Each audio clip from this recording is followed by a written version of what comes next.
I'd like to call to order the Village Board regular meeting of August the 8th, 2013 at 7:04 p.m. Clerk Simsky, can I have a roll call, please? Mayor Gunter. Present. The clerk's here. Trustee Addington. Here. Trustee Barker. Here. Trustee Barry. Present. Trustee Nero. Here. Trustee Scott. Here. Trustee Seneca. Here. Manager Searle is here. He's just out of the room. Attorney Carrara. Here. That's. Okay, if everybody... Oh, I'm sorry. And Assistant Manager May is here. Steve. Here. And Public Works Director. Very good. Would everybody please rise and join me with the Pledge of Allegiance? I pledge allegiance to the flag of the United States of America and to the republic for which it stands, one nation under God, indivisible, with liberty and justice for all. Thank you. And at this time, we'll like to go to open forum. And Clerk Simsky, do you have any requests?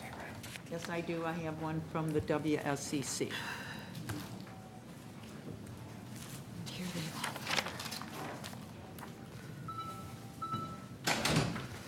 Evening. Hi, thanks for having us here again. We just wanted to stop in and do one more recap on the taste. We'd like to recognize Jan from Center for Dance. She was one of our business sponsors, and also we had a property agreement with them for use of their parking lot. And again, we want to thank all of our business community and supporter and all the sponsors that made the taste possible. And I'm going to introduce Jan for a second. During the Taste of Westmont weekend, Center for Dance was actually involved in a competition, and so she's just going to mention a little bit about how they did in that. Oh, great. Good evening. Nice to be here. During the taste, as Christine said, we were involved in a national competition. I took 45 dancers and their families to Nashville.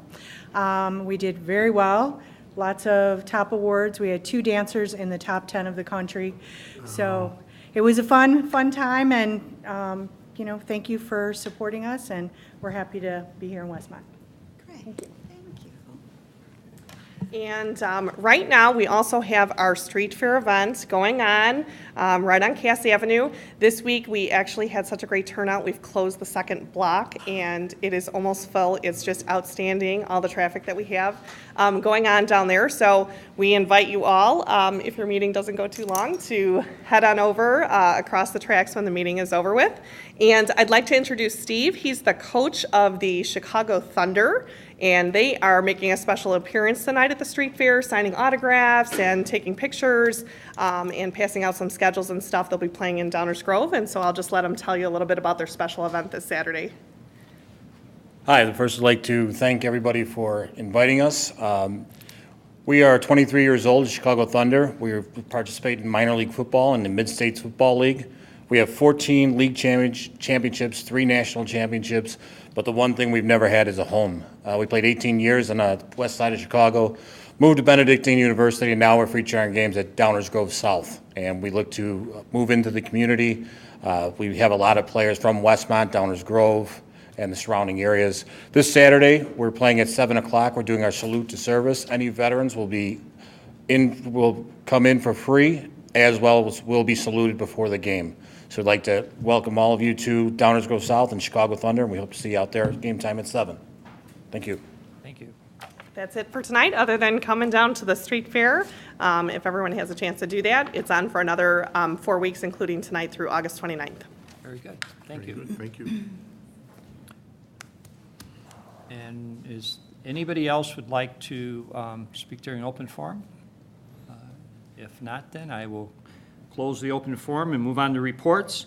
And again, every so often, I get an honor to make a presentation. And tonight, I have one of our own residents, Ben Gatewood, and an achievement of Eagle Scout. So I'd ask Ben to, if you want to come up there, I'll present you with a certificate.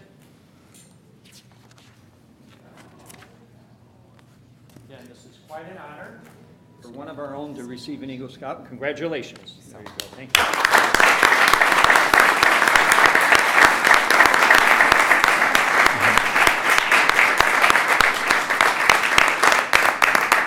Get off that easy. Now you're going to have to tell us, I'd like to know what you did for your project, as well as kind of your future plans. Well, my Eagle project was at Downers Grove South. I had to repaint the whole wall and, put motivational sayings for, new swimmers and swim teams that come in. For my future, after I complete high school, I plan on joining the U.S. Coast Guard and come back home and become a law enforcement officer. Very good. And I have to ask you a question, what was your hardest badge to achieve? I'm not really sure about that. There's a lot of them, let's put it that way, so. Do a lot to get Eagle. So, yeah. Swimming? But again, that's a high honor, and congratulations to you. Thank you very much. Yeah, really.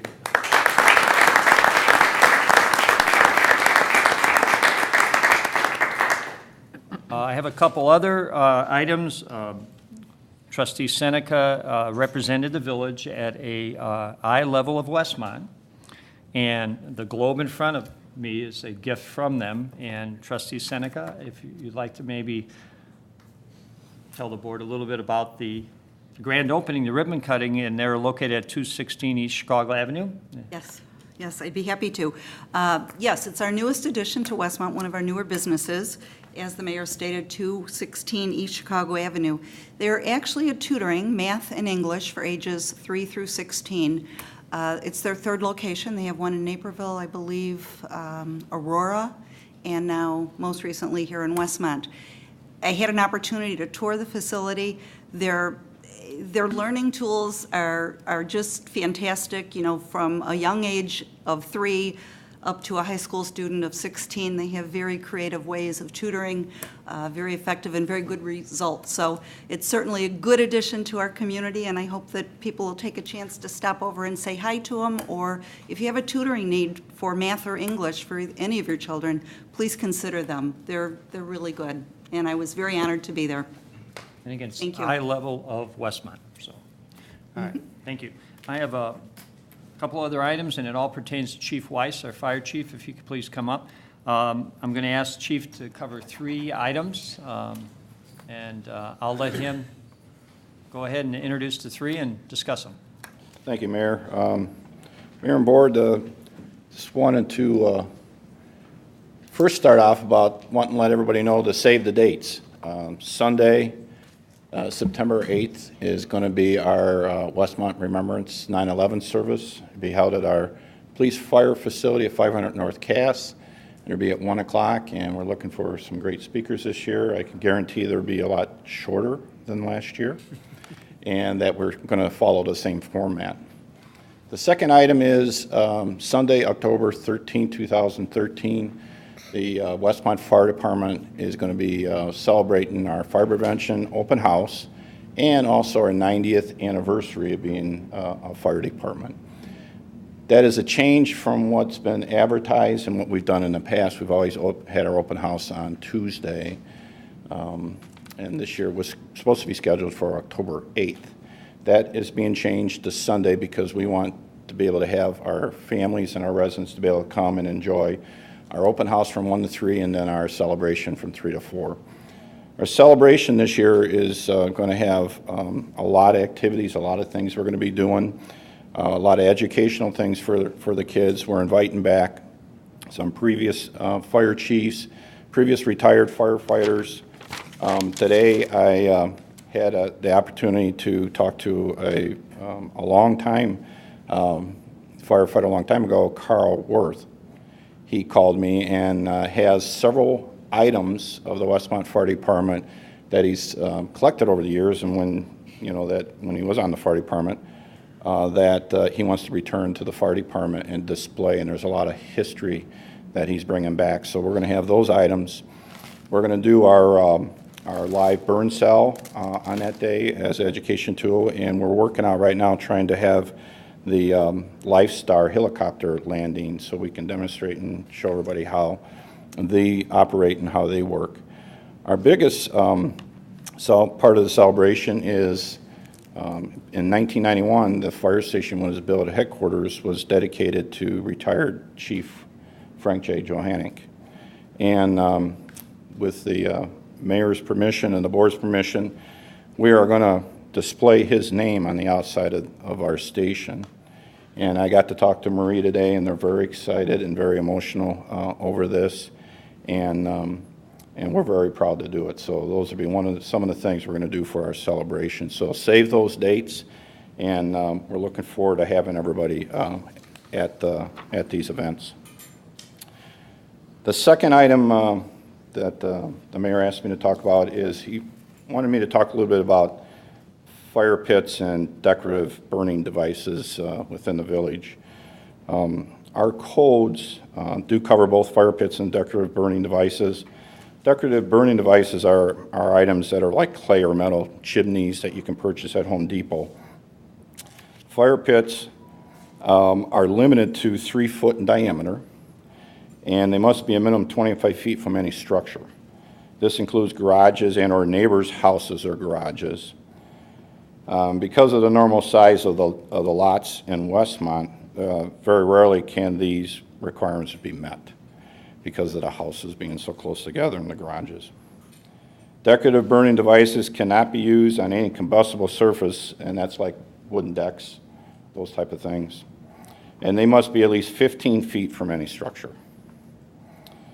The code also states that if somebody calls in and complains about any pits or burning devices, if they become unsafe recreational burnings, they can be extinguished by the order of the fire chief or my designee.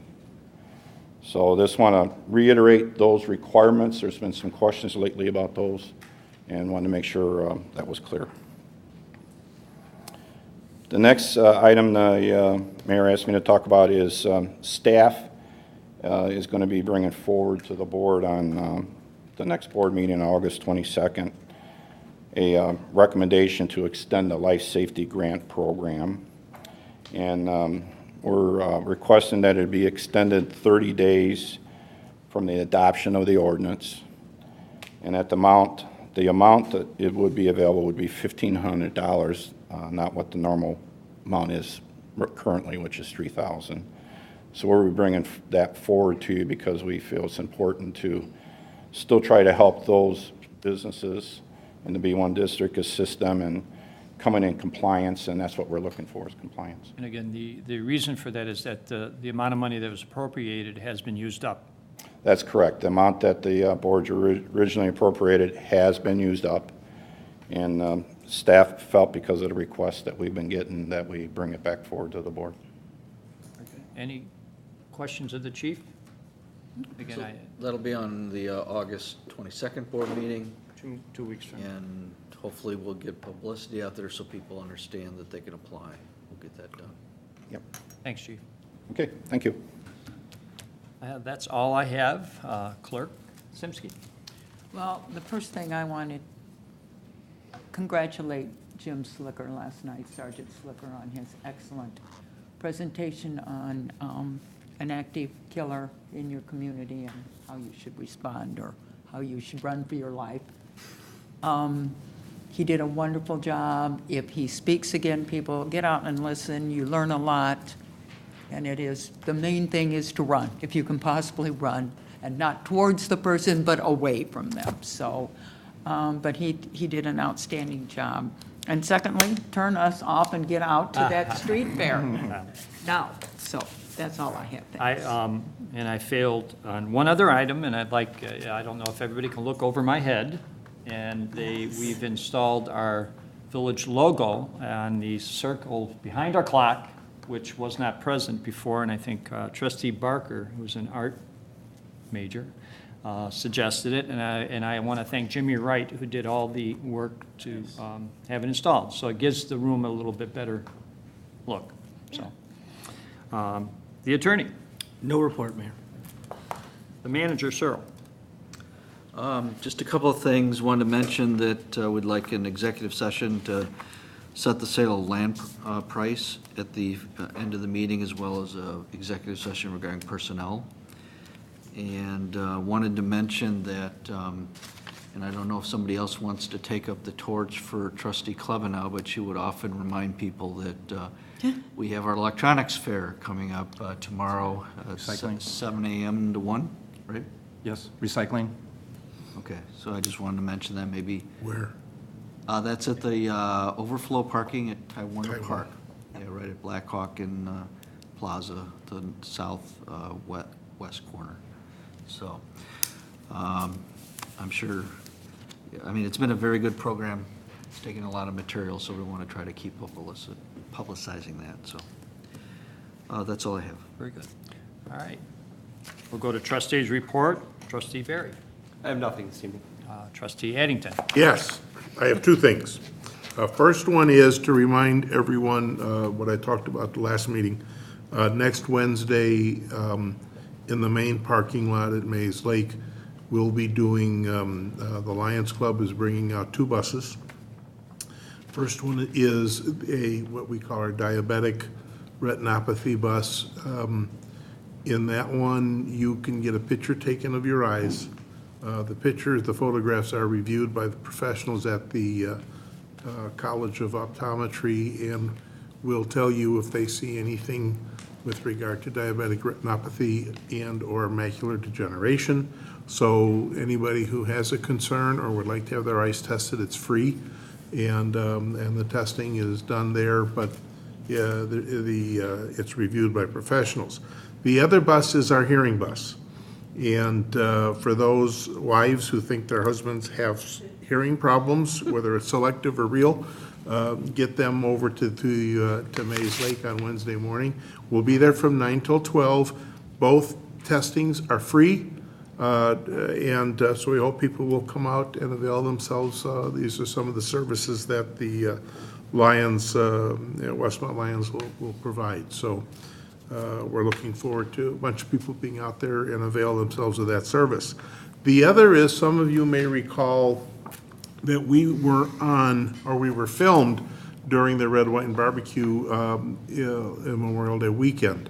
The Pitmasters Barbecue Series, which is a nationally televised show on cable, was out and filmed a segment, a semifinal of their event this year, and it's being aired Sunday night at 8 o'clock on the Discovery, I think it's the Discovery Channel, and I think it's Channel 201 for those who have Comcast.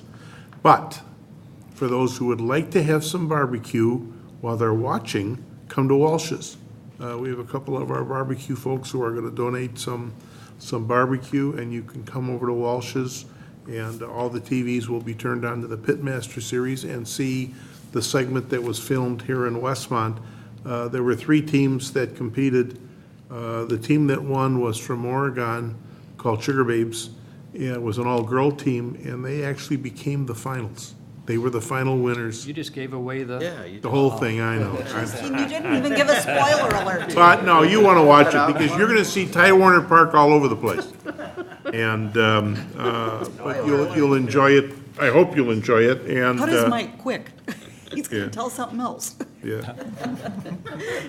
We'll try to beep that out of the final version of the tape. Is that it, Jim? That's it, just Very those good. 2 Trustee Scott. Thank you.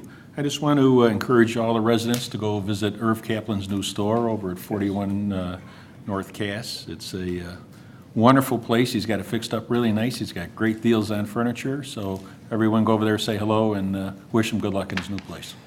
And that's it. Thank you. Thank you. Trustee Seneca. Thank you. Happy birthday to Steve May. Amen. How about that? Also, I just also wanted to thank Chief Mulhern and Sergeant Schlicker for the presentation last night. It really was phenomenal. And if you missed the one at school and you missed the one last night, Ginny Simsky, the clerk, and I are going to work with Jim, hopefully to get some of the service organizations together in one spot, the Lions, the Casey's, the Rotary, and ask him to do it again. And we'll try to get that word out so that if anybody wants to come, everybody needs to see it. It's a wonderful learning experience. And in these days, you just never know, and you have to be prepared. So that's all I have. Now, did we not tape that? We're going to show that later? We did. It's also going to play on channel 16, I think. Yes. And I don't know exactly when that'll be up. For the but- schedule, it should be up on there, so. Right. Okay, thank you. Trustee Barker. 2 things this evening. The first one is I'm asking everybody, the list is growing for the folks that are up for the Westmont First program. Yes. That list is growing, and I challenge everybody to go to the village website, sign up for that program. And if you can think of a reason not to sign up for it, please call me. But anyway, it's a win-win for the village, it's a win for the residents, and it's a win for our businesses here in Westmont. The second item is a save the date. Saturday, October 19th, Holy Trinity Parish is celebrating 75 years as a parish, and we're having a dance dinner at the Abington. And we're inviting everybody to come out for that. Tickets will be available shortly. And we look to have a great celebration to wrap up our 75th year here in Westmont. Very good. Thank you. Trustee Nero. Thank you. First, I just want to reiterate the presentation by Chief Muller and Sergeant Flicker I thought was fantastic. Trustee Seneca said, if you haven't seen it, try to find a time to see his next one. Even if you think you know everything about being prepared, you're going to learn something. I promise you. I learned quite a few things. It was very valuable, the things and the things he had to teach. So it's very good. Thank you for allowing me to put that out. And secondly, I want to talk about an idea that I have that I kind of want to get the blessing from the village board, the mayor, as well as staff on something I want to do. So I'm going to put this up on the overhead here. It's a picture of the pond at 61st Street in Cumner, which is the Eagle Creek apartment, whatever you want to call it, pond, mud pit, whatever it is. But that's what it looks like most of the time. And after living here for almost 8 years now, the neighbors are really annoyed with it, and I hear complaints about it all the time. And I have an idea about how we can improve it at no cost to the village. And it involves me volunteering my time to do a couple things, and that's to get permission from Eagle Creek Apartments to allow us to plant some native plantings, some native plugs, some vegetation to A, beautify it, control erosion, and secondly, change that whole appearance. But again, I would volunteer my time to secure permission from Eagle Creek to allow us to do it, and also to secure contributions from surrounding businesses, homeowners, property owners, including Eagle Creek Apartments. With that said, I did speak with Bob Fleck, a staff member that is responsible for not only this type of thing for the village, but also for the Park District. And he spoke with a contractor that explained some of the options we have. And to do the whole thing, to make it look like Muddy Waters or Twin Lakes, would cost $14,000, which is a lot of money. But however, the contractor recommended that we install 12-foot, I don't want to say structures, but 12-foot Call them boxes. Yeah, they're temporary. that will protect these native plugs and plantings. And the theory is that they'll mature and spread and eventually within a few years cover the entire area to beautify it and improve all these things. So with that said, this is something that could be done for as little as $500. We could get one 12-foot planting in there for as much as $2,000. We could get 4 of them in there. So I'll read a quick memo from Bob Fleck that he emailed me earlier this week, and just to kind of explain staff's position on this. And it starts out just saying, I'm responding to the question of installing native wetland plantings in the Eagle Creek online basin in time for tonight's meeting. So this basin is basically a mud flat, which is clearly visible here. All the restoration plans that have been previously been prepared for this section of St. Joseph's Creek and the Eagle Creek Basin have always specified native, emergent, and aquatic plantings in the basin with no structural contour changes. The introduction of plants will have no negative impact, only environmental benefits. They will reduce erosion after establishment, improve water quality, and in fact help with water infiltration. Another benefit will be the visual impact of native vegetation instead of mud. So that's just staff's point supporting it, but also from Kim Nichol saying that she spoke with the county and no permitting or engineering would be required if we do just these plantings that I'm describing. So with the board's approval, I would like staff to give me direction on how I can approach residents and businesses to collect contributions. I don't know the formalities, how that would work. But I'd like to start, I wanted to start last week. I'm walking around and really collecting some funds and seeing what we could do. So I don't know if I need that from village manager, the We attorney. are part of it, right? Again, Steve discussed this with me, and I said to bring it up tonight, and make it information for the board, and especially if we want to get involved at all, or we know anybody who want to get involved, and then allow the staff to give him some direction as far as making sure he's doing everything the appropriate way.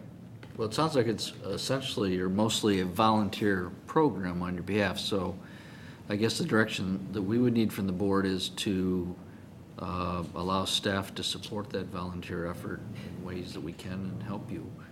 Give you some guidance and assistance. And as long as Perfect. we have that direction, then we'll do so.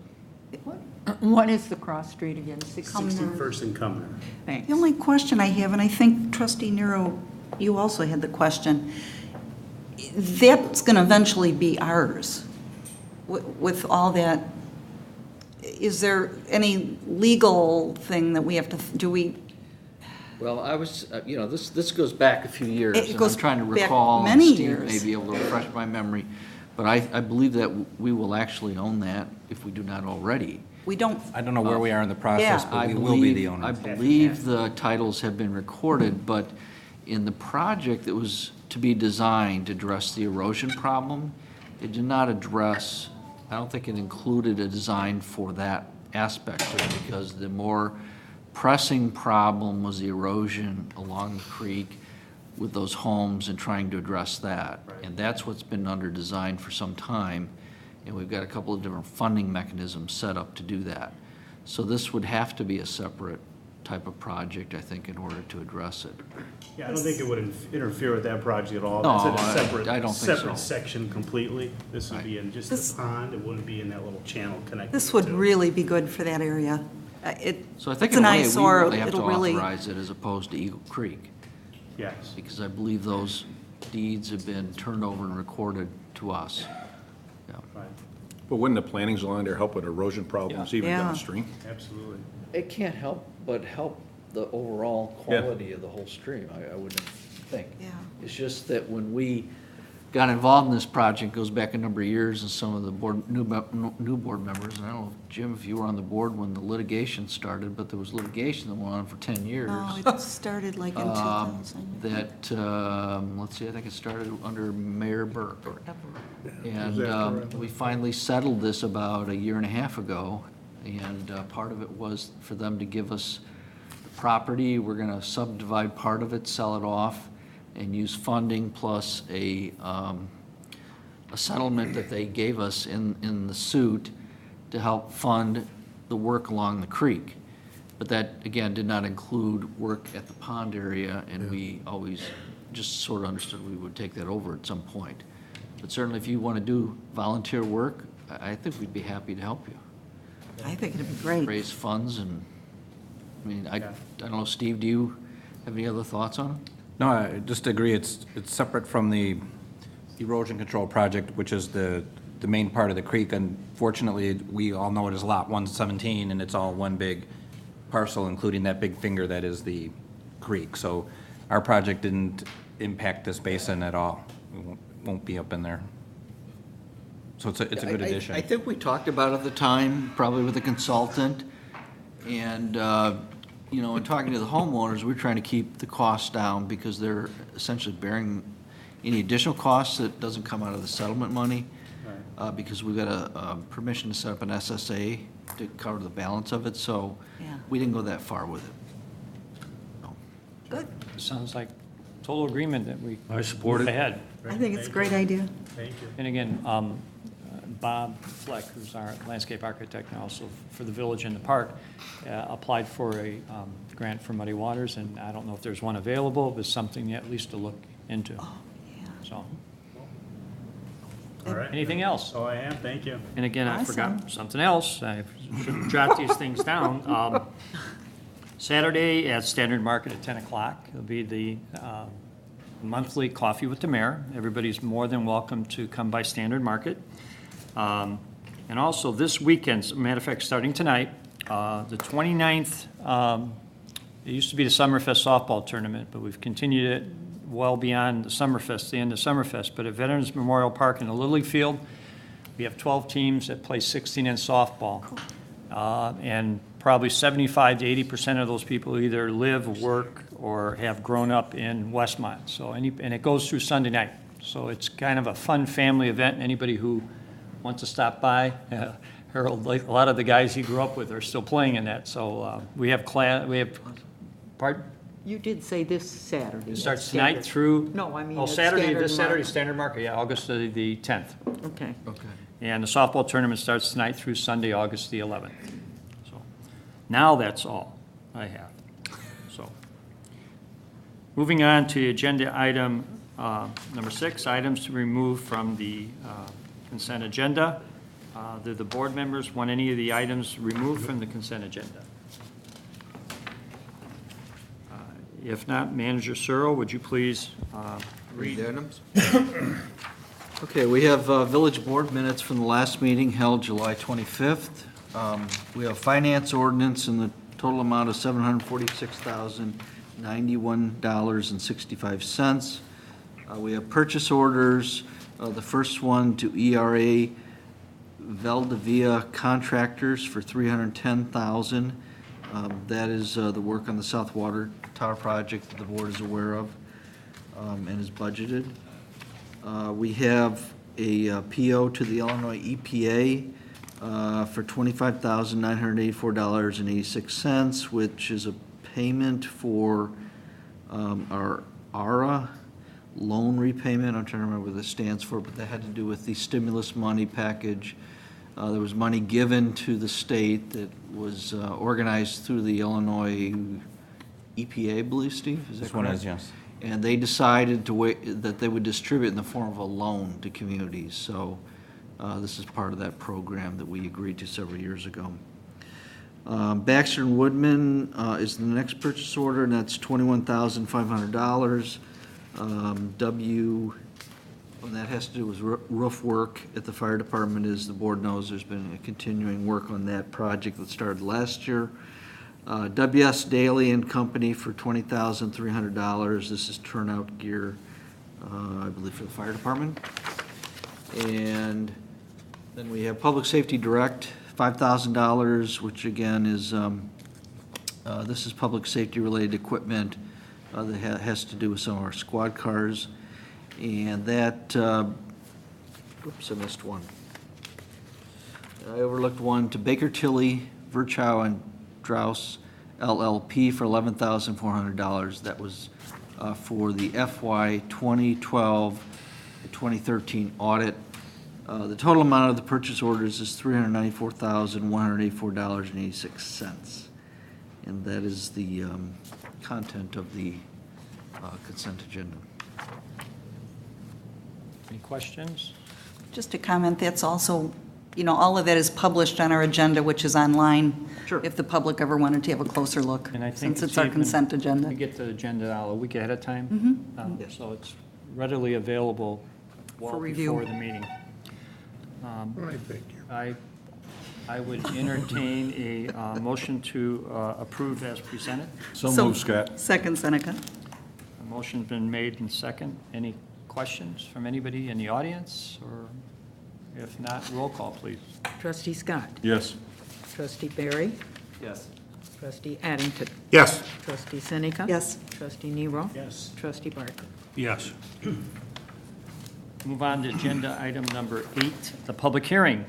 The issuance of bonds in the amount of $11 million. The board to conduct a public hearing pursuant to the requirements of sections 10 and 20 of the Bond Issuance Notification Act of the State of Illinois as amended on the plans to issue general obligation bonds, alternate revenue source, Series 2013A, in the amount not to exceed $9,500,000, and to issue general obligation bonds, alternate revenue source, Series 2013B, in the amount not to exceed $1,500,000.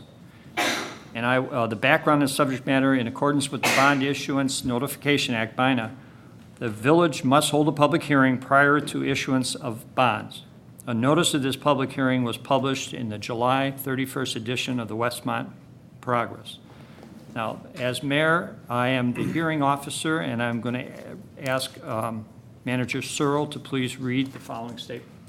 Okay, and some of this will cover a little bit of what we already talked about, but this hearing will come to order. Let the record reflect that this is a public hearing being held pursuant to the requirements of Section 10 and 20 of the Bond Issue Notification Act of the State of Illinois as amended.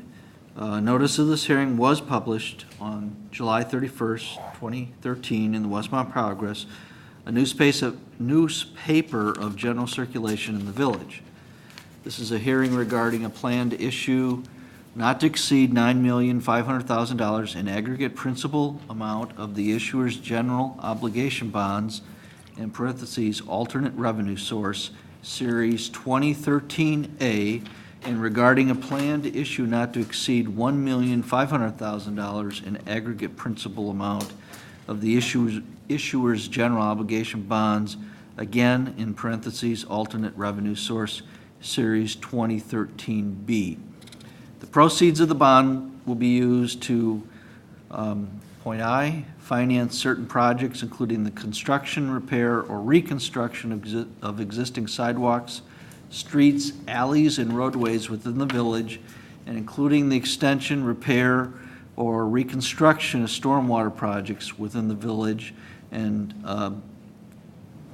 two, I should say, instead of double I, paying certain costs of issuance thereof. The Series 2013A bonds will be issued by the issuer in accordance with the provisions of Section 15 of the Local Government Debt Reform Act of the State of Illinois as amended, and shall constitute a general obligation of the village payable from 1, certain distributions to the village by the State of Illinois of motor fuel tax, 2, telecommunications tax, electric utility taxes, and gas utility taxes, 3, places for eating taxes, 4, such other funds legally available and appropriated thereof, and 5, ad valorem taxes of the village for which its full faith and credit have been irrevocably pledged, unlimited as to the rate or amount. The Series 2013B bonds will be issued by the issuer in accordance with the provisions of Section 15 of the Local Government Debt Reform Act of the State of Illinois as amended, and shall constitute a general obligation of the village payable from number 1, telecommunications tax, electric utility taxes, and gas utility taxes. Number 2, places for eating taxes. Number 3, such other funds legally available and appropriated therefor. And 4, ad valorem taxes of the village for which its full faith and credit have been irrevocably pledged, unlimited as to rate or amount. This public hearing is required by Section 10 of the Bond Issue Notification Act of the State of Illinois as amended.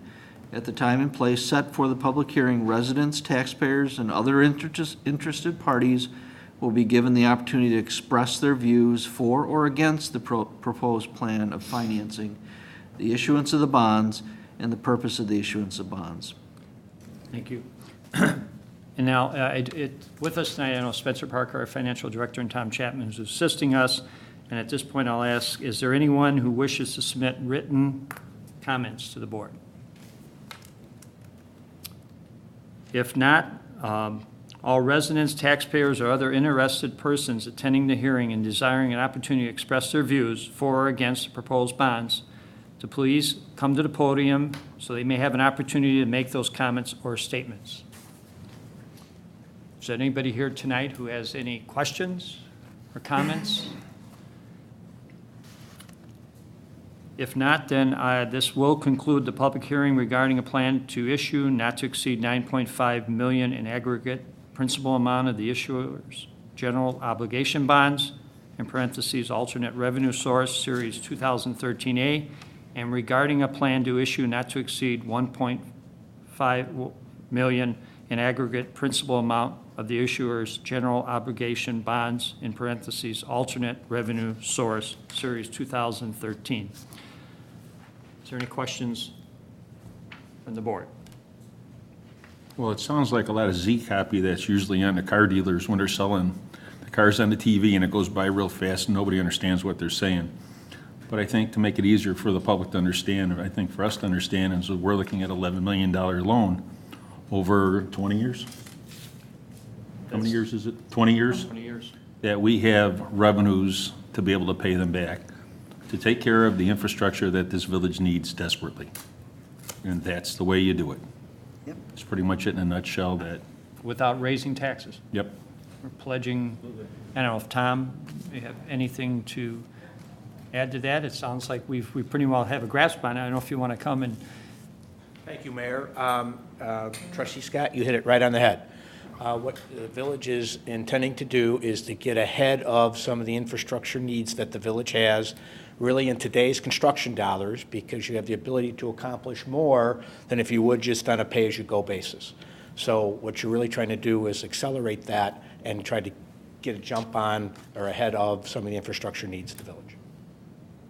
and again, the way it's worded, I had a email from a resident, the reason it's 9.5 and 1.5 is that the 1.5 pledges motor fuel money to retire it, and we had to. The 9.5 does. The 9.5 utilizes the motor fuel tax monies, and only projects that are eligible for the use of that money can be funded with that particular issue. There are some projects that may not be subject to authority or subject to the ability to use the motor fuel tax. That's where the $1.5 million comes from, to be able to do those projects without the use of motor fuel tax and the other basket of revenues that were stated in the public hearing. Can I add one thing? Yes. I just think it's important for the residents to know, too, that we've already invested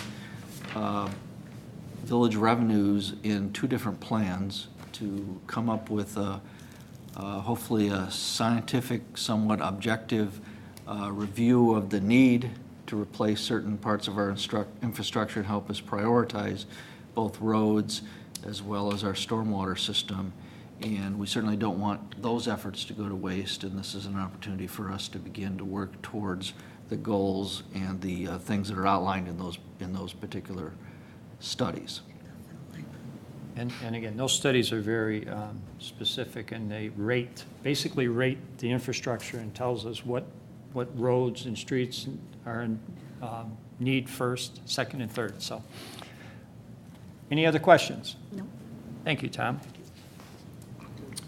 Moving on to, is there any other unfinished business? Do you want to close it? I did. I closed the, What time did you close it? I don't know, right before time got up, I said I closed the public hearing. So. I said, this concludes. I read exactly what Can the I bond close it counsel now? said to say, so I did. All that wording is what we're required to say, even though it takes 10 minutes of everybody's time, but we're supposed to take it. So is there any other unfinished? Do we need a motion on that one? Tom, I don't think that requires, that's just a hearing. It's just one of the steps in the process for this whole bond. We'll get a bond ordinance. You might as well explain the timetable to us. It's all part of the transparency that is required by municipalities when they're going out and undertaking a borrowing of money. Right.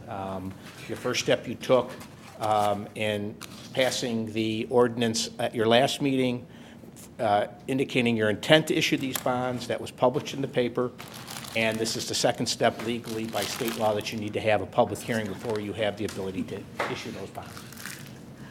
So really, tonight, no additional board action then? No, that's correct. Okay, very good. Thank you. Moving on to new business, Holy Trinity Oktoberfest 2013.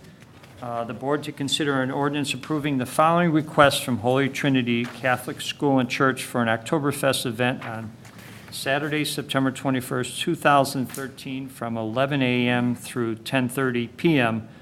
1, a waiver of the special event liquor license fee. 2, closure of street parking spaces and sidewalk areas on East Richmond Street, west of Linden, in front of Holy Trinity School. And 3, the issuance of a license for amplified sound from 10 a.m. through 11 p.m. Is there anything else, Manager Sherrill? Just background, this is the second year for this event. The new location will be Veterans Memorial Park. The event is a fundraiser for the school and church, including food and beverages, including alcohol, live music, and DJ. And the parish committee hopes to draw in over 1,000 people throughout the day. And we have a representative here to answer any questions or make any other comments. Keith, state your name. Sellers. Keith Sellers, Keith Sellers, state your name. for anybody who doesn't know. We're, putting on our second annual Oktoberfest. Went real well last time, so we're deciding to do it again. Moved the location a little bit to fit some more people. We moved it up so that this way the weather hopefully will be better this year. We had a fantastic attendance last time. We had over 1,300 people, and we were only expecting 700 to 1,000. So hopefully with a good weather day, more people can get out and enjoy what we have. We have a lot of entertainment lined up for everybody. We have senior activities, kids activities, stuff for the adults, both young and old. We're going to have German polka band.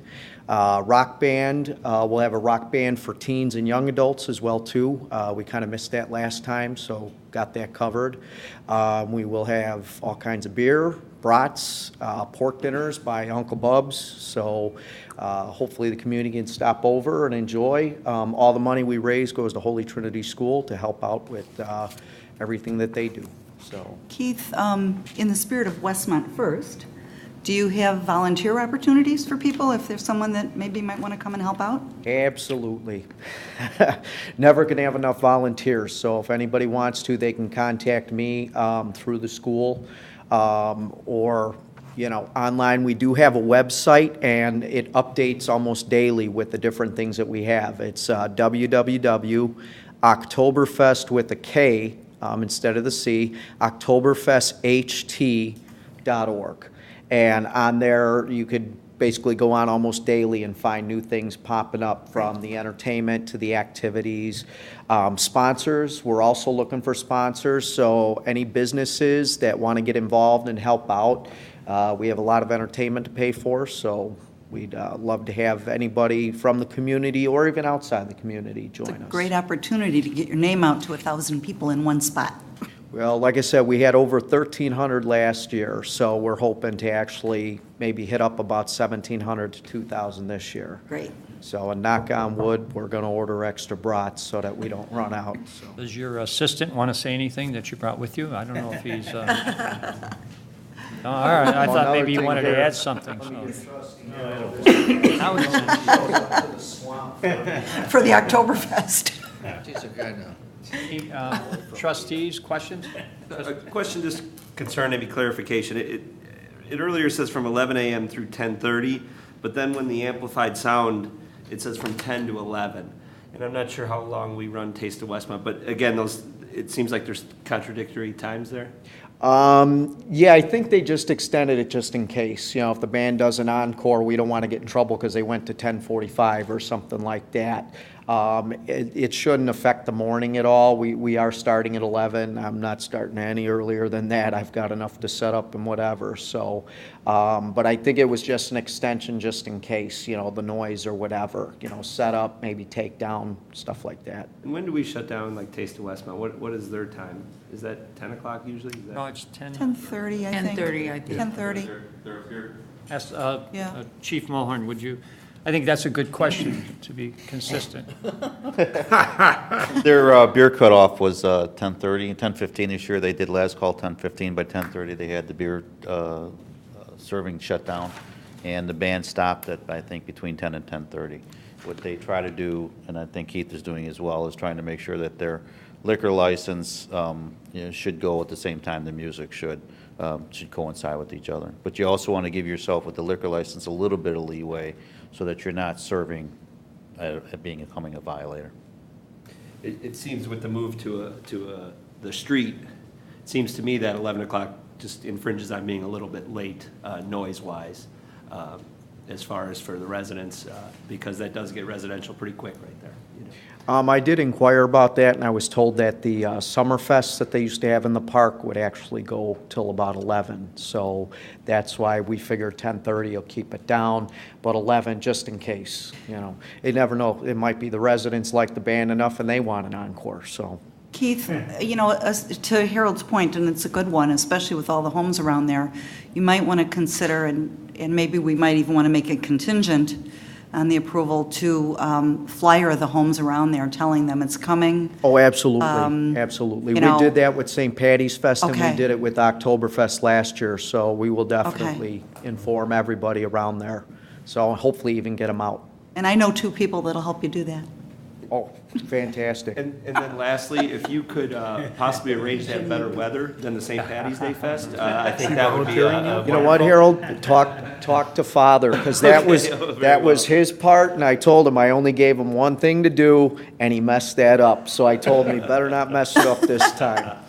Is he on probation now? Let's just Trustee hope for a we'll little see. warmer Trustee weather Barker. this time. Yeah. You know what, I'd like to commend Keith and his people that do these events. He's taken on a couple of big events, but, you know, there are events that other organizations in town tried to do, and he, in this last Oktoberfest, he had great success and has the energy to do it again. And the goal, I'm sure, the goal is to make it a village event. It's not a Holy Trinity event, it's a Westmont event. They're just doing the legwork, you know, the groundwork there. So anybody from Westmont that wants to participate in this, at least come to the event. And I thank you for doing it.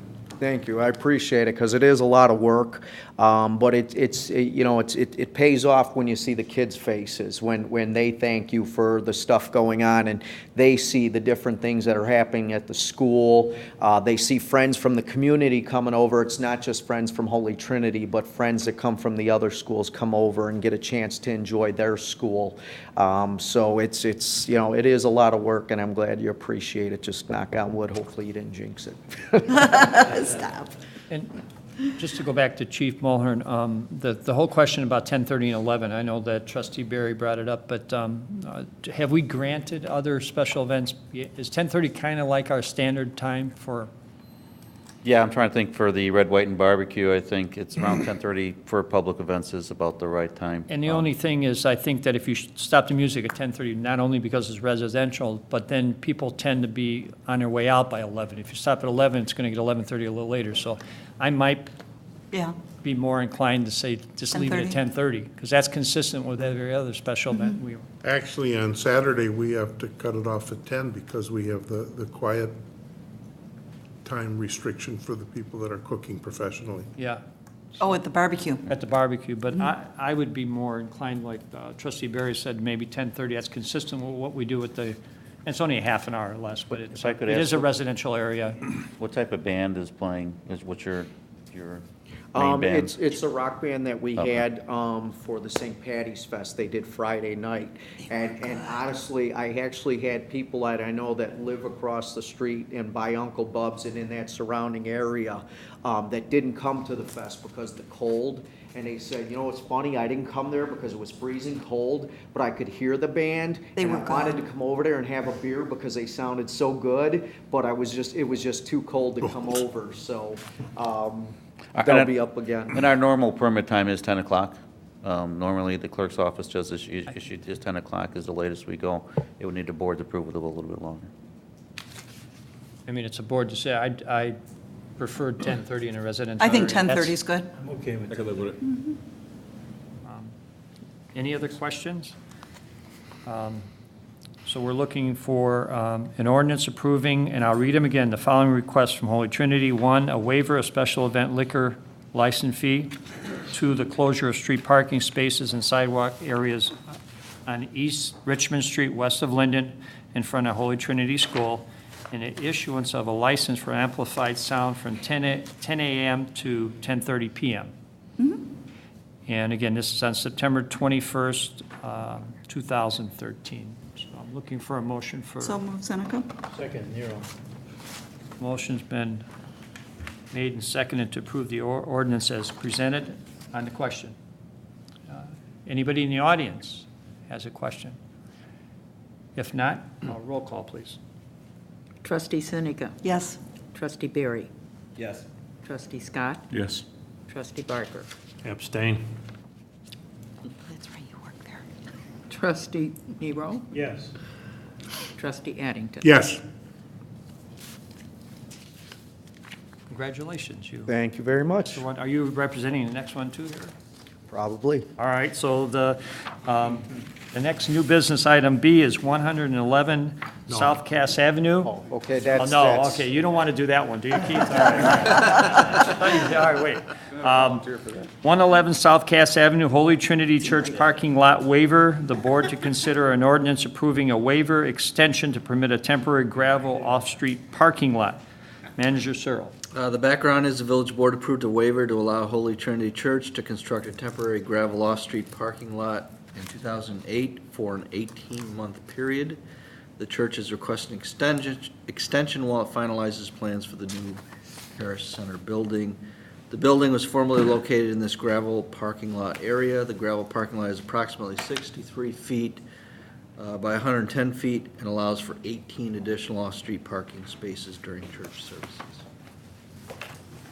And state your name and then. Hello, I'm Matt Simon. I'm representing Holy Trinity Parish and our pastor, Father Michael Danick. And as stated, we're here to request the extension to this allowance. This actual site is where we had our former convent, a building that we no longer needed, so it was demolished. And so we had an empty space. It was planned, and still is planned, to be the site of our parish center going forward. So the long-term plan has just recently been reiterated by our building committee that we want to go ahead with the parish center, community center, if you will. And it's a matter of when will we have the funding that we can start that building. In the interim, we have the space available. It's a 18-space parking lot right now. Works very well for us. It's a convenience to our parishioners. And we view it as a win for the community as well because it takes the cars off the street, in particular in the area next to the park district there, puts them on our property instead. So we ask for your consideration for the extension. And for the last, since we granted the extension, it's been used as a parking lot for the whole time. Absolutely, yes. And you're I know you're in the process of trying to raise the funds to add We are that, donation yes. dependent, so we can't give a timeline of when that will start, but we are definitely pursuing that plan. Any questions? Are we looking for a certain time frame on that extension? If I would have guessed, I would have thought we would have started by now. From the given village, are we looking for a certain time frame on that extension? I guess that would Another be. 18 months, you mean? Yeah, I mean, are we We working off should some type probably, of base? well, I would think the ordinance would probably include something in another 18-month extension if that's what we're. So it doesn't end up being 20 years or? Yeah, you're absolutely right. You know. Is there a problem just? No, the ordinance does say 18 months. No, It does already yeah, say. it says Okay. 18 months. So we're looking at approving our ordinance for an additional 18 months. Is that a reasonable length of time for you?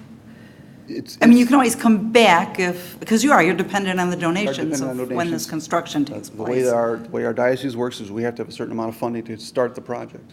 And so we can't guarantee we'd be ready to start in 18 months, but we're definitely planning to pursue the project. Okay. I don't see any issues with them coming back in 18 months, give us an update if that's the Yeah. case. I think that's a good idea. Yeah. Sure.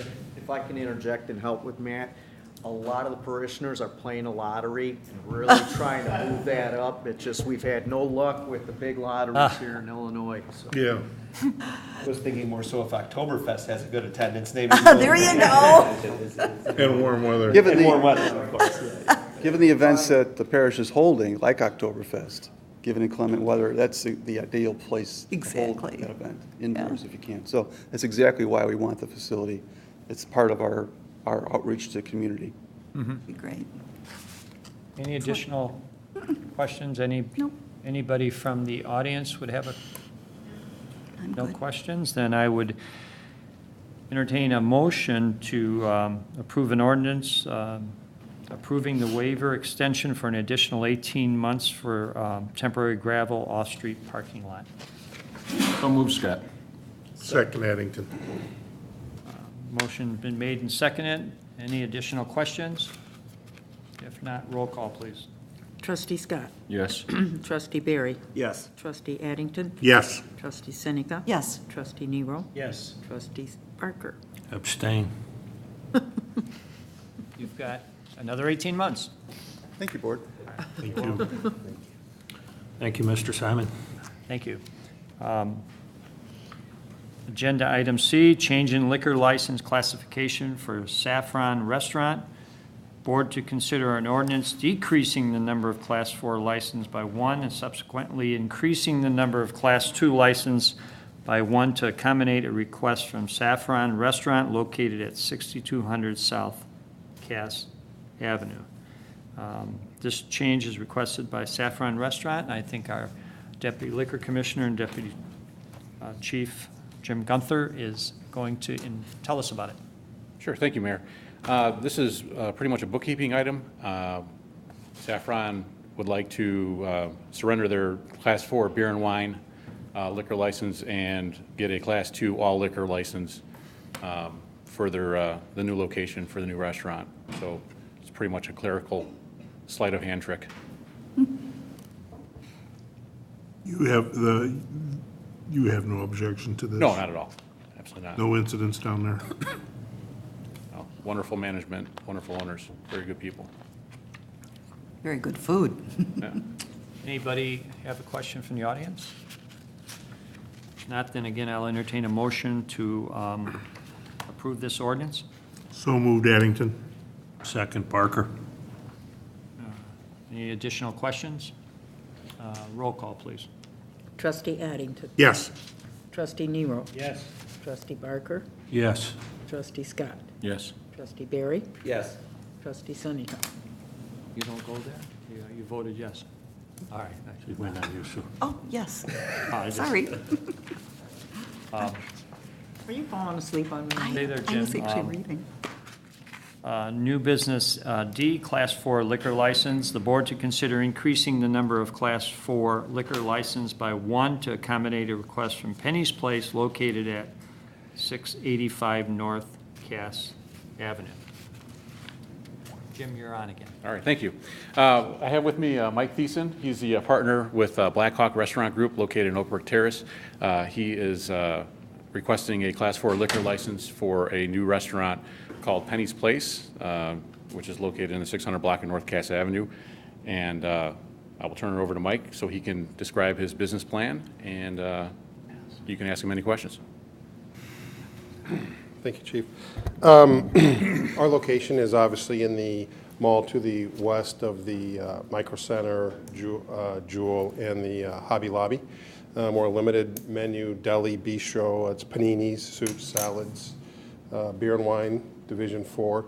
We would eventually like to have video gaming when the state picks up their pace and do that. We've signed a lease for about 20 years. It's a 5-year lease with a series of 5-year options. Our typical investment in each of our stores that we build out is between $100,000 and $125,000. There's a couple pictures here that I'd like to share with you if possible. These were taken at our store in Morton Grove. It's built out and ready to go. We usually have a combination of traditional seating here. The carpeting is custom. The artwork is obviously custom. It's photography of different Chicago scenes and major buildings.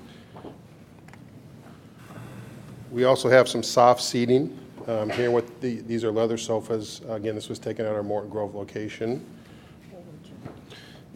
And then we don't have what we would, or what I would call, being from Idaho, a traditional bar. You do order here, but then we are served from our staff to your seating location. We do eventually hope to put some video gaming machines back behind this wall. Let me see if I can figure out how to do that. Back behind that wall just for privacy and to adhere to the Illinois Gaming Code, to which they cannot be visible by minors if they come in or visible from the street. By way of reference of our company, we currently have about 30 locations in the greater Chicagoland area. Some of the other markets, Oak Brook Terrace, Elk Grove Village, Bartlett, Hoffman Estates, Oak Lawn. We tend to focus on what we think are higher-end shopping malls, high-traffic areas. And in the 20-year history of our company, mostly in Oregon, Idaho, Washington, and Northern California, we've closed 4 of these stores out of 36. So we take great pride in our real estate selection and our investments in the markets that we go into, and we look forward to hopefully coming to Westmont. And do you plan to open before you get the? We hope to. Typically, our how we do within our chain of process is liquor license, try to get the building permit submitted within a week or two. I will have to say that your staff was very helpful in terms of moving forward with inspections, building permits, and things like that. So I think we've figured out how we're going to sequentially do that to make that efficient. And we're prepared to open as soon as we are granted occupancy and, you know, life safety issues and inspections have been done. We're clearly, I will tell you, we are profitable as a restaurant. We're much more profitable as a restaurant with video gaming. Unfortunately, that's just how the economics of the business works. Okay. Questions? Is your food cooked on site? Do you have a full kitchen? We do not have a full kitchen. We're not deep fryers. That's not typically where we are. We do make, our soups are pre-made at a commissary that we have. We do prepare our salads on site. And then we finish our sandwiches with obviously the cooler items, the lettuce and the tomato and those kind of things. So there's not really cooking per se there? It's not a traditional. Like you're not going to flip a burger? No. It's like I said, the menu would be much more similar to if you were to be in a Panera. You know, sandwiches, breads, some soups, some salads. I think I have a menu. It's not a Gibson's. I will be the first one to tell you that. And it's not as expensive. And the prices probably aren't like a Gibson's either. But you can't get wine and you can't get beer. On our liquor, our beer, white wine is our #1 seller, and then we have craft beers. So it's it's not in the. This is our breakfast menu, but you can see it's chili, chicken, veggie sandwich, things like that. Do you have any that are open and functioning We have now? no operating restaurants right now. We have about 15 that are ready to open. We've passed health inspections in both Cook County and DuPage County, and we're just trying to work through the final little phases of getting ready to open. So they'll be opening pretty soon? I would hope so. And then when do you We're paying think- rent on a lot of them, and we need to be getting them. Yeah. And I'll just tell you, and I say this with all sincerity, if the state of Illinois was as efficient as you guys are in Westmont, when we submitted stuff in the clerk's office, we called them in a couple days, they acknowledged it.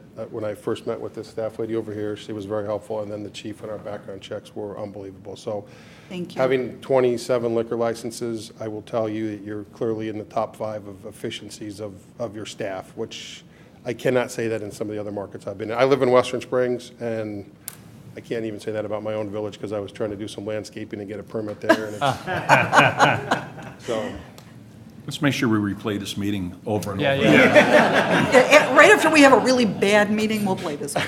What's your targeted demographics? our target demographics are typically, we skew about 60% women, 40% men. It's typically about 40 to 65 age-wise. Our ideal location for our store would be a grocery store, a Hallmark store, nail store, us, dry cleaners, Weight Watchers. I mean, we would like to be in that because that's typically where our customer has a standard location. My wife is a customer. I won't tell you her age, but she's between 40 and 65. So you check an ID, and if they're 66, they can't come in? No. We're not discriminatory in any I'm manner. teasing. Unless you're less than 21, that's the only time we become discriminatory. Some of your competition is limiting the age to 21 or above. And you were talking about children can't see it, the machines. What are you going to do about kids who come in with their parents? Well, we have an area that they can sit. We would prefer to be total age controlled for 2 reasons. Number one, it has gaming and liquor. So whatever other vices you want to throw in there, we've got a good combination of 2 out of however many you think there are in life. We would prefer to be age control. They could come in and have a sandwich. It's clearly not going to be something that we would encourage you to bring your children. I say that in the sense of, I would go there with my wife and have something to eat.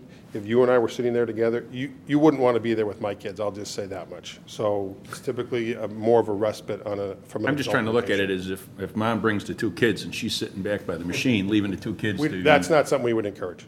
That's not How do you control it? Because either mom doesn't go back to the machines or... That's a little bit of an issue that's not something that we encourage in the sense of, it's not we don't think that's the customer that we want more than anything else. You know, as Trustee Scott said, some of your competition, you're not the first business like that that's been before us.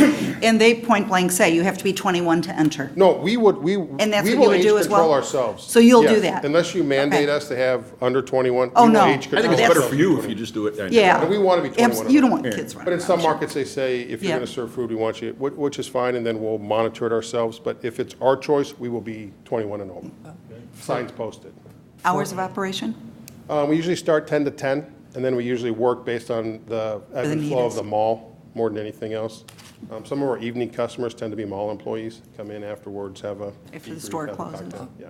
For the viewing audience, can you talk about the machines that you will have eventually? What type of machines and? Well, I mean, the machines are very similar to what you would find at in Joliet or Aurora or Elgin. You know, they're video gaming machines. Each machine, each location can have up to 5 machines, and I believe that each machine can have up to 6 games on it. So you have a combination of games that would be some combination of video poker, traditional electronic slot machines now, things like that. So it's more the high tech than the, you know, pull the handle and the 3 things spin. So you would see them if you would go to the boats in Joliet or go to Aurora. So it's the same machines you would see at those locations. I would just like to say I'm surprised that it's not regulated, that nobody under 21 cannot go in there. I mean, statewide regulation? Right. It's, Illinois. Jim? It's not because several, like Papa Pisaro's and Yeah. DJs, you know, those are, you know, local restaurants we're very familiar with, and there will be no age restriction. However, where the games are located will be out of sight, out of mind. So they'll conceal the games as well. Correct. Yeah, they're under the same rules as new businesses. You know, pre-existing businesses have to follow the same rules that new businesses coming in have to follow as far as privacy. And there's a serious fine if you're the owner of the business and somebody underage plays a machine. Yeah, there's a lot of serious consequences to messing up. Yeah, thank you. And just to that, I just wanted to make sure that I had, I think I've talked to the chief about this when I was getting fingerprinted, we typically are, I would not say we're 911 callers, but our corporate policy is that we feel that there's either been an overserve or somebody's come into our position and maybe has had too much to drink. We usually call the police department. And we learned that lesson in dealing with the mayor, Crest Hill. He just, and the police chief said, the amount of paperwork I have to fill out if I send an officer to see if there's going to be an issue is much less than if I send an officer and there is an issue. So if that's what we're here for, and we encourage you to call us, and that's typically what we do in our corporate. It puts our employees at less risk to have a confrontation, and we usually use that because it usually avoids problems long term. I have a question for Deputy Chief Gunther. Will we be doing checks as we do with liquor and tobacco? Will we be doing gaming checks of age? Yeah, we'll be checking everything. We will. Yeah. So as part of the rotation of checking for tobacco and liquor, it'll fall under investigations division to check. Okay. So all of it's it. not, we're not waiting for the state to do that. We would do that. No, we'll take over. Yeah, we'll do it. Good. Also, part of your background check is, you know, I'm sure he runs a fine establishment, but you check his history in the other states that he's operating these businesses. You know, as part of the background investigation, there's an interview, and during the interview, I check everybody's work history. You know, we rely more on a criminal history check than business references, but I do, yes, I do, you know, open source searches and check as much as I can without having to go out of state to knock on doors. So, yeah. Yeah, okay, thank you. Any other questions from the trustees? I just like the over 21 concept, as we've seen in other presentations. I think that is the demographic anyways, and I appreciate that's where you want to go with it. Thank you. In the audience, anybody who has a question, comment? If not, then the board would, Can I just get one more clarification? Where exactly, I know you said you're in between Hobby Lobby and I think we're in the old, I think it was an old, between maybe an Indian restaurant and a travel agency. So it's on the north side of the L-shaped mall. Hey, Johnny's. Okay. I think it's near the Thai restaurant, within like a door or two of the Thai restaurant. Oh, so you'll be facing south? We will be facing south, yes, sir. Okay. Johnny's, Beef around the would corner be from on the Johnny's other- Beef? Yeah, right down the, Yeah, Right. 685. Johnny's Beef is facing to We all the know where west. Johnny's Beef's at. Oh, okay. Everybody knows the Johnny's. I do think that your establishment looks very nice. I like the look of it. It does have a nice air about it. I still very much have a concern that, 6 months from now, 8 months from now, we're going to have this type of restaurant in every strip mall in Westmont. And I don't know if that's the direction that we want to take, but I do really like this. I like the way it's put together. Well, I'll just tell you, you're going to have a lot more people coming to the village. Yes.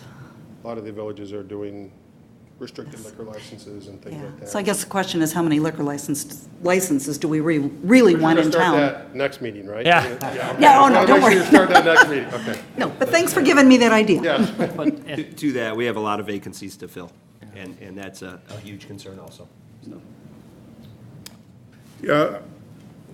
Well, that's the same question that we had in this not your discussion, but how long do you think before the state acts? That's a great question. That's because we have some locations where we've been paying rent on for about 6 months, which is, great for the landlords. It's not really good for us.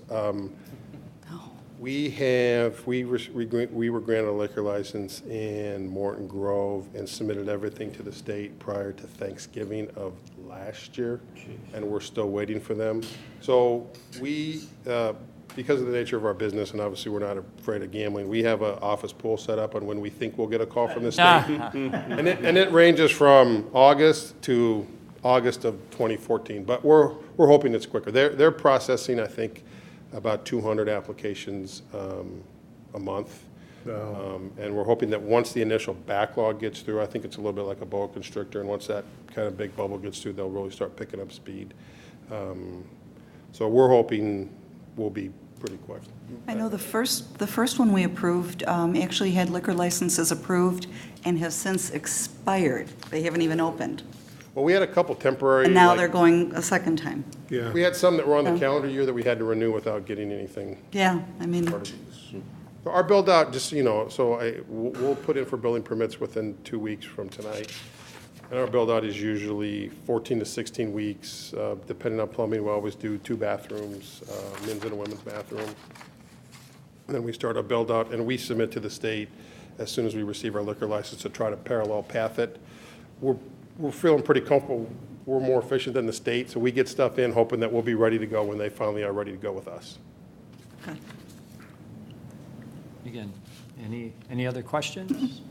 Yeah, we beat it to death. And I think at this point, the 3 or so that have come to us have been geographically in Spread out. projects in town that fit quite nicely right now. So You're they're not- you're a very unique market in that you've got some markets around you that are out, which is good for you. Because I'm assuming you don't mind to take tax revenue from other markets that aren't in, so. Western Springs could Yeah, come here. Western Springs, Hinsdale, Downers Grove. In the industry, you're a border play, which makes you very valuable. Wow, thank you. So, So then I do need a ordinance to increase the number of Class 4 liquor license by 1 to accommodate Penny's Place located at 685 North Cass Avenue. So move, Scott. Second, you're up. Motion has been made and seconded. On question? Seeing none, roll call, please. Trustee Scott. Yes. Trustee Barry. Yes. Trustee Addington. Yes. Trustee Nero. Yes. Trustee Barker. Yes. Trustee Sinek. Yes. We just approve it. Thank you. You're welcome. Mr. Mayor, sir, Yes, sir. I waited until he got his vote out of the way because keep the pecking order right. But I think trustee Seneca brought up a very good point about the total number of these things, especially because we know Hinsdale, we know Oak Brook, we know Downers has opted out. Would we want at some point to consider changing the liquor license classifications for these establishments so there can be a control on? Yes. We set that number, and I'm not sure what it should be, 10 or 3 or, Right. but I'm just wondering if that shouldn't be on the agenda for next time, just. Well, even now, we have, limited number. We raise it every time someone, Yeah. and, we don't have to raise it. I mean, we can get to a point where we say, too many liquor licenses in this town. We want to bring it down a notch. But if we kind of let the message out that, that there is a magic number that we feel is where we want it to be, because we know for a fact that some of our other existing places are also, have made application. Do we have any idea at this point, do we know how many existing have applied, Chief? I could go online and check with the Illinois Gaming Board, have an answer for you Is your- this weekend. Is your concern the number of video gaming license or liquor license, Well, I think it's the number of these types of establishments. where there's a combination? Yeah. Well, I mean, I think trustee Seneca's point is well taken, because, you know, do we want 20? You know, I guess, you know, just, I'm thinking like down the road, you know, competition's healthy and it's good, and it's certainly not this board's job to limit competition, but, you know, if you end up with a lot of these types of establishments, now maybe Harvest suffers a little bit, now maybe Golden Basket suffers a little bit, you know, some of, Westmont Restaurant, so maybe some of our other restaurants take a hit simply because they don't have liquor and they don't have gaming, A machine, yeah. you know, so it's just kind of something. If you could give us a chance to research this, and when we researched on the video poker, I did extensive research, I'm not sure if we can limit licenses to avoid video gaming. Give me a chance to check Yeah, with some of the that was inspectors the and question investigators. of- Give us a chance to research it, and we'll, Limit liquor license to avoid video gaming? right, I'm not sure if. I'm saying just liquor licenses in general. Oh. I mean, I think I'm that's sorry. that's where it starts, is with the liquor license. Correct. And I think the caliber of these cafes, I guess we'll call them, that we've seen, have been very nice and very high-end. We're not At least talking two of you know, flashing neon sites, coming in here and gamble. I mean, these have been very nice presentations, very high-end, you know, bistro, Starbucks type look. And the demographics have been almost identical in all three. Even in my own mind, I said, who's going to be the next guy at 63rd and Fairview? Because we're starting to cover the corners. I would sure hate to see us limit a fair market. I mean, I think the strong will survive, and you know, where do we start and stop with limiting business? And you know, we wouldn't limit coffee sales because we have too much, but we do with the liquor. Oh, And Well, we did one time. that's the wrong, oh yeah, we did limit coffee sales. Chief, But again, we'll review it, but I'd sure hate to Against see my us be the wishes. ones who limit the fair market And, system. and this was an issue when the previous board voted, or was looking at the issue of changing their position on allowing video gaming and licenses. We knew that once this was passed, we would become an attractive area for businesses such as this, and for other video gaming. So we knew it would draw businesses to town, which is a good thing. Absolutely. And we knew that was going to happen. I just want to check to see, because the gaming is controlled by the state. The gaming is not controlled by us. We have no control over the gaming license. We have no control over any of that, the background, any of that. It's all done by the Illinois Gaming Board. Where we do have control is over our liquor license, and that's what the mayor and the liquor But commissioner the way says. these things are intertwined, it does make it interesting, because they can't get the gaming license until they can show that they've got the liquor license, and so there is some local control that they put into this thing. And again, And the issue as to what the type of business is, as Trustee Barry said, you have, you know, high-end businesses like this coming in. Yeah. It's the background check, it's the Right. review by the board, it's the review by the liquor commissioner, mayor, that those are the checks and balances that we have to make sure that we're getting quality liquor licensed businesses in town. I don't recall anything in the original legislation saying that we had to issue a liquor license if somebody wanted a video gaming license. Nope. You do not. I think that control still okay, exists. so there. that's still there. As Yeah, far our as I control know, is I with the liquor license. defer to and- the village attorney, but I don't remember anything like that. So and we I will- continue case by case. Right, and I will repeat what Tracy Valerio from DJ's mentioned when she was before us for liquor, or for the gaming. Her business and her reputation is paramount to her, and she would be the first, if she sees that her business is starting to suffer, her business reputation is starting to suffer, she would give up the video gaming. That's the type of businesses that we would like. and I tend to agree with Trustee Barry, and I'd like to see when they come in and get a firsthand experience. I don't see us objecting to a Walgreens and a CVS and Asco on three corners. And I No, tend to that's agree true. with the Harold's philosophy, so. Well, and I ultimately think we wouldn't have seen these businesses coming to us right now without the gaming. I mean, I think everyone would probably Well, admit because that. they're in it for the gaming. No, I don't think we would be opening 3 Well, bistros. they're in it to make Well, profit.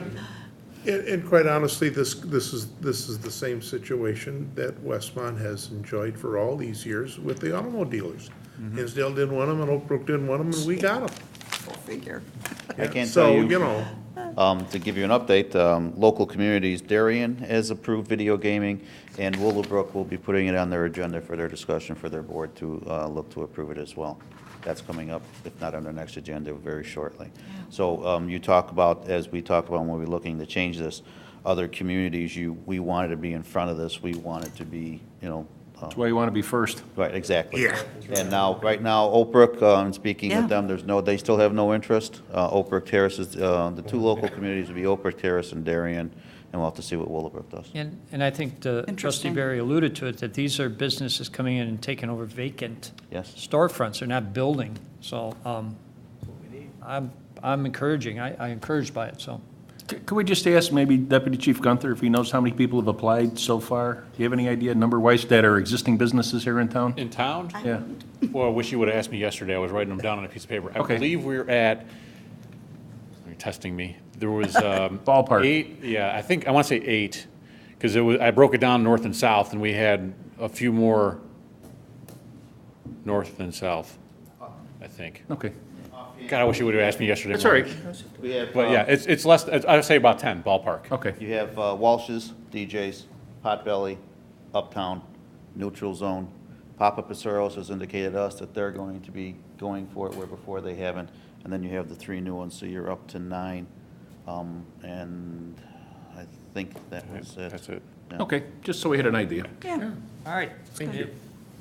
No other comments? We will move on to the next agenda item, zoning code text amendment. Board to consider ordinance approving a text amendment to the zoning code to update regulations for wall signs and ground signs. Manager Searle. Housekeeping. This will encourage landscape monument-style ground signs with address identification, not allow permanent vinyl banners or wall box signs in the downtown, or reduce ground sign heights, and reduce ground sign heights from 20 inches to 16. This amendment was introduced by staff to the Planning and Zoning Commission in February. It received positive input and feedback, and we have our village planner, Jill Ziegler, here to further present and answer any questions. Okay, thank you. Staff is proposing amendments to the sign code based on recommendations from the Comprehensive Plan for Street Improvements, input from the Planning and Zoning Commission after experience with sign variances, research from other local communities, the Westmont Main Street Design Guidelines that were adopted for the downtown, discussion at Building and Zoning Committee, and suggestions from conferences, walking tours, and general observations. The main changes that are proposed are broken down into 2 main categories, which are ground signs and wall signs. I'll review the text, and if there are any questions, please feel free to jump in. The first section is monument signs. The intention is to encourage business owners to do monument signs with positive reinforcement. Currently, on non-corner lots, each lot is only allowed 1 sign, and that can be a wall sign or a ground sign. The Plan Commission has received a lot of variance requests that you've seen over the years for 2 signs, and this would encourage, if someone has 1 wall sign, to allow them a second sign on a non-corner lot if it's a monument sign, not a pole sign. The next recommendation is to require 6-inch address numerals on ground signs that would help customers as well as emergency responders. This is an easy fix for quickly locating an address when you need it, instead of trying to search around a bunch of different panels trying to find the address that you're looking for. The next is requiring landscaping at the base of ground signs. This adds to a permanent, attractive appearance and provides a sense of scale. And the final recommendation is reducing ground sign height from 20 feet to 16 feet. This is in keeping with neighboring towns that have gone as low as 12 feet, except for lots adjacent to Route 83, which can be 20 feet. This is based on research from other neighboring communities who have brought down ground sign height over time as ground signs have become more common. And the Planning and Zoning Commission felt this would be provide a cohesive appearance, particularly along Ogden Avenue. Was there, at the public hearing, was there any comments or from the public? No, there's no public comment. Questions? Comments? I'd like to know if we did anything as far as contacting the folks on the auto mile up there and letting them know that this was something that was up for discussion. You know, I would hate to do anything that would deter another automobile dealership from coming in. Right. We didn't contact them directly, but it did come up during discussion at Planning and Zoning. The existing signs would be grandfathered in, and the Plan Commission talked specifically about if they came in for a variance, which they've had over the years anyway. A lot of the signs are taller than what's permitted, that they would support that for the auto mile on an individual basis. Does this pretty much mirror, I can't remember what Downers was, but is this kind of close to what Downers is? It matches Downers Max. I think there's ranges from 12 to 16 feet, and that's why the Plan Commission liked it, because they felt as you were traveling along, you wouldn't see a jump as you came to Westmont. It would, stay at that 16 feet. This may be to the attorney, but I was under the understanding that there is no grandfathering in the state of Illinois. Is that hold true on this? Or? Well, the phrase grandfathering is not the right phrase. It's a non-conforming use, so that would be covered under your sign. So as long as there's no changes, they can still stay in place. So if a new owner came in to, let's say, buy one of the dealerships, at that point, they would have to make the change? No, Or can they keep it? If the underlying use is the same now, and again, I apologize, if there's a special use attached to it, your ordinance might say that special use needs to be reapplied for.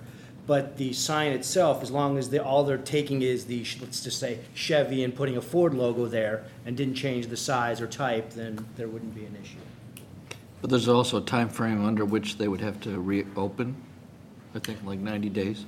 Yes, I don't know the exact time frame. I think it's 90. We actually have yes, I do. I'm sorry. We actually have a local ordinance that if a sign is changed, it does need to comply with the zoning ordinance. So if there was a new owner, typically even, if there's a logo that's been updated, there would be the need to comply with the requirements even today. That's our local ordinance. Right. Okay. Yeah, I just want to make that clarification. I think that's what Downers pretty much had too, because they had that 7 went to 8-year moratorium on their sign ordinance, and then if somebody else new came in and the sign was changed, they had to replace that sign as it came in, but everybody had to get them done by the time the 8 years is over.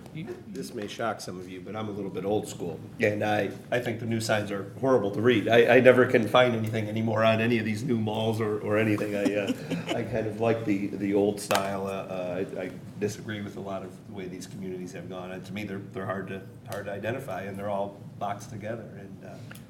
And Roughly, just my curiosity, do you know how many maybe aren't in compliance with this? I mean, you're cringing, but I mean, is there a lot? Yeah, I would say a fair amount, especially along Ogden 63rd. Shannon, do you have any better idea? I think it's also a fair assessment that if someone's gone through the trouble of installing a wall sign, they've pretty much always maxed out at the 20-foot height, and in some cases had the variances that Jill mentioned. Along Ogden and Route 83, previously we allowed up to 30 feet by right. Again, we don't want to hurt a business by getting their name out there. I mean, any type of business, car dealer or real estate, we want to make sure that like Trustee Barry was saying, that you want to make sure as someone drives by, they see that there's the business there, so. Right. Well, and some of the newer businesses that have come in have actually voluntarily done lower signs than even what's permitted by the new guidelines. Like Pet Supplies Plus, I think they're at 8 feet. And we're seeing more of that. And I think that's a pretty visible sign. It's attractively landscaped, and it has a nice base, and it's separated so that you can still see it. And it's cheaper Before we than the bigger signs too. Than a much taller sign. To maintain it. I just ask overall why. You know, why kick this beehive? Why put people in this predicament to do what other communities are doing? I just ask why. Why do we look at this? Why not leave things status quo? It contributes to, an attractive appearance. It tries to set standards so that, it looks nice, it's cohesive. Like even with the address numerals, so that it makes things easier for people to see. And it contributes to a cohesive appearance in the town. That's part of what the comprehensive plan recommended too. Harold, I went to the hearings for Downers, and part of their attitude was they didn't want to look like they were in the 50s and stuck there forever. It was kind of, no more big neon signs, no more of that 50s, 60s type of look. They wanted to get them lower, sleeker, and just making it look a little bit more modern. It was part of a landscape concept that they had between also having parking lots be able to connect to each other so people didn't have to go out on Ogden Avenue or 63rd, whatever it was, so they could travel inside to help with the traffic issues. But it was a whole program that they had to make it look just more streamlined and modern. Than I just remember back as a small child when politicians messed with the signs. I think every one of them has been chased out of town by this point. So I have concern with messing with the existing. That was the number one mayor issue in '83 or '85, whatever it was. Yeah. But I think there's something to be said about where some businesses are automatically doing it. Sure, they're doing the trend. Because the trend times is have changed, changing. and that's what the sign companies are coming out and saying, this is what we're recommending also. Yeah. Sure. It is a good point that sign trends have certainly changed over time. You had the zoning ordinances that probably in the 70s, you couldn't do the rotating signs anymore. Rooftop signs, you can't do. The technologies change. What's in vogue changes. There's a number of factors. But one of the other good reasons to consider this is because staff has had a really good track record with trying to work with developers and businesses, as Jill mentioned, the Pet Supplies Plus example. There's also a brand new, shorter ground sign over by the auto supply store. That used to be the Blockbuster, where we worked really hard with them. We said, why don't you do this? Why don't you add some landscaping, make it more of an amenity? And it seemed to work really well, but we didn't technically have any teeth to make that happen. We've just been fortunate and had a good working relationship and track record with folks that have done it. And we'd like to, try to continue to do that by code. And you feel, staff doesn't feel this is going to be detrimental to new businesses, or no? No, not based on the new ones that we're seeing. Okay. They seem to be fitting right in. I tend to, just as long, I've been agreeing with you too much tonight. Just as long as we don't hurt businesses coming into town. So, and if this is consistent with the surrounding communities, then I And the first recommendation to allow 2 signs instead of 1 sign is actually much less restrictive. It's allowing, more signage. Like Pet Supplies Plus, they had to get a variation to allow a wall sign and a ground sign, whereas here they would be allowed to do that by right. So we're trying to, offer a carrot rather than a stick, try to make it positive and encourage people to do, more attractive signs while still allowing them that extra business identification. Any comments from this side? No? Anybody from the audience have any, or staff? Yeah, we had a few other discussion points that we wanted to hit maybe before we turn it over to the public. There may be some other questions from the board. This second part was wall signs, not allowing translucent panel wall signs just in the central business district. This is something that the Plan Commission discussed, and they felt it would be appropriate just in the downtown. Box signs are still allowed. They would just need to have opaque backgrounds. And then the second one is not permitting vinyl banners as permanent signs. While this doesn't often occur, we've had a few instances where businesses wanted to install a permanent vinyl sign, which tends to fade and become disrepaired quickly. It doesn't contribute to a positive image of the village of Westmont. What's your definition of permanent? Bank of America. I mean, a time element. I mean, if someone puts a vinyl sign up, do you give them so many days to? Right, we allow vinyl banners, and then we give them the time. Vinyl banner, you get so many days to have it displayed? Correct. Okay. Yeah. And you do allow vinyl lettering? Yes. Mm-hmm. Correct. Yeah. Okay. Mm-hmm. continue. I interrupt you. That's it. Oh, that's it. Yes. Any questions? And the vinyl sign only in the B1? Is that what you're saying? Yes. In the CBD? The vinyl signs, or the vinyl signs would be considered temporary signs and would not be permitted. Anywhere? Anywhere as permanent Okay, signs. because I know there is at least one permanent one down in our area. No, You know not- the one I'm talking Not about. to use Harold's thing, is that grandfather then? Yeah. Will that be allowed to, if someone has it now, allowed then to continue? Well, The same? As soon as the new person came in to request a new And it sign, would, that's when okay. they would. yeah, we wouldn't make them No, buy I a didn't new think one. so, but. Anybody from the audience? If not, then an ordinance to approving this text amendment to the zoning code to update regulations for wall signs and ground signs. Motion approved, Scott. Second, Nero. Motion has been made and seconded to approve the ordinance as read. On the question. Seeing none, roll call, please. Trustee Nero. Yes. Trustee Seneca. Yes. Trustee Barker. Yes. Trustee Scott. Yes. Trustee Barry. No. Trustee Addington. No.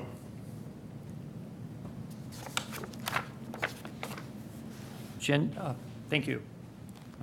Agenda item F, policy change. Board to consider an ordinance to revise the language of Westmont, Illinois Code of Ordinances, Chapter 62-Personnel, Section 62-137, General Leaves of Absence. Manager Searle.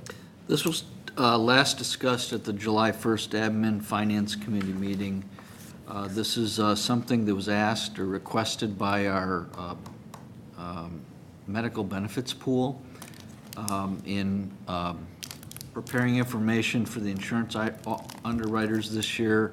We had to submit some language that appeared in our personnel code, and they felt we need to be more definite in that language. So we're asking for that amendment, and our HR Director, Kathy Casey, is here to answer any more specific questions. Kathy, any more explanation? No, basically, as Ron explained, we had the benefit program applications that we had to complete. And during that, filling out those applications, the underwriters had some concern about the extension of benefits. And when we completed that application and they questioned it, we had some discussion about our original language in the policy, which had no time frame. And as we discussed at the Finance and Administration meeting, we then decided to put a time limit on it, which is up to 24 months. And now we're just bringing that policy change that we need to adopt in our ordinance. So it's pretty simple. Basically, it's just Housekeeping. housekeeping. Any question from the board? Anybody from the general public? If not, then we'll need an ordinance to approve this policy change as presented. Motion to approve, Barker. Second, Addington. Motion to approve the ordinance made in second. On the question? Seeing none, roll call, please. Trustee Barker. Yes. Trustee Nero. Yes. Trustee Seneca. Yes. Trustee Addington. Yes. Trustee Barry. Yes. Trustee Scott. Yep. Under miscellaneous, I'm going to ask Manager Searle. We do have one item that pertains to the next planning and zoning meeting, and I'll ask him to explain. Yes, I forgot to ask our Community Development Director to make some comments under my report regarding an agenda item at the next Planning and Zoning Commission meeting for the benefit of the public, so I'll ask her to. Thank you, Ron. The Planning and Zoning Commission is scheduled to meet next Wednesday at 7 p.m.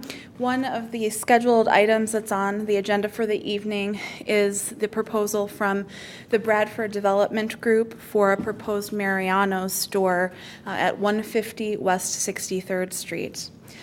Yesterday afternoon at about 4:30 or so, we had heard from the developer that Mariano's had decided to re-examine the site plan as it pertains to the location of parking and stormwater. So we anticipate a revised site plan coming in just so that the public is aware, they are welcome to come next Wednesday, but the main discussion will probably take place on September 11th at the September Planning and Zoning Commission meeting at 7 p.m. So it's not it's just a delay so they can do some additional research. Yes, we would need to open and then table till the next meeting. Any comments, questions? No. Okay, thank you. That's just information. Any other miscellaneous? Seeing none, then we'll need to go in executive session. There being no further business, I'll entertain a motion to go in executive session for the purpose of discussing personnel issues and a discussion of setting the sales price for village-owned real estate. So move, Seneca. Second, Nero. Motion was made and second to adjourn the executive session as stated. Any no question? Roll call, please. Trustee Seneca? Yes. Trustee Nero? Yes. Trustee Barker? Yes. Trustee Scott? Yes. Trustee Barry? Yes. Trustee Addington? Yes. I would like to say that at the end of the executive session, there will be no further official business at that time. So again, I'll adjourn the regular meeting and go into executive session.